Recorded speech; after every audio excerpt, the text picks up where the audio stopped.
বলছে যে বিশ্ব ব্রহ্মাণ্ডের মধ্যে তোর মা শ্রেষ্ঠ, আর কারো মা শ্রেষ্ঠ নয়, তুই এখন আমাদের কাছে বল।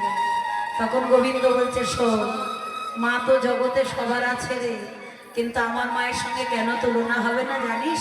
তাহলে ছোট্ট একদিনের ঘটনা তোদেরকে বলি, তাহলে তোরা বুঝতে পারবি যে আমি আমার মা যশোদাকে কেন বড় করছি। জানিস, এই বিশ্ব ব্রহ্মাণ্ডের লোকে সবাই জানে যে আমার জন্ম হয়েছে কংসের কারাগারে। আমি কংস কারাগারে জন্মগ্রহণ করেছি। আমার পিতা হলো বসুদেব আর মাতা হলেন মা দেবকী।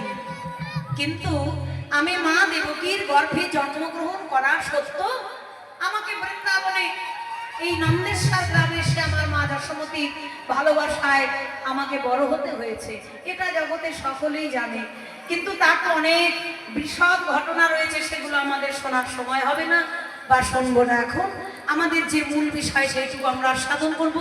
গোবিন্দ বললে, আমি কংস কারাগারে জন্মগ্রহণ করেছি মা দেবকীর গর্ভে। আমি বৃন্দাবনে এসে মা যশোদার কোলে বড় হলাম। তাহলে আমার আসল মাকে কে গো? আসল মাকে, আসল মা বিচার এটাই হয় যে মা গর্ভে ধরে, তাই না? যিনি গর্ভে ধারণ করেছেন তিনি হলেন আসল মা।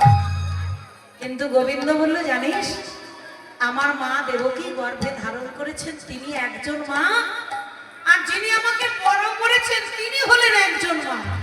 এই দুজন মায়ের মধ্যে কি পার্থক্য, এইটুকু শুনলেই তোরা বুঝতে পারবি যে আমার মা যশোমতীর গুণের তুলনা বিশ্ব ব্রহ্মাণ্ডে হবে না।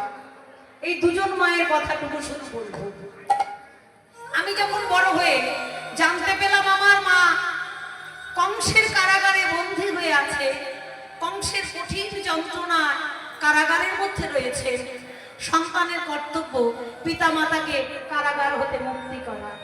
আমি তখন মথুরায় গিয়ে কংস বধ করে আমার পিতা মাতাকে কারাগার হতে মুক্তি করে ভাবলাম, জন্মদাতা পিতা মাতা, যে পিতা মাতার জন্য আমি পৃথিবীর আলো দেখেছি, সেই পিতা মাতাকে বহু বছর পর দেখা পেলাম।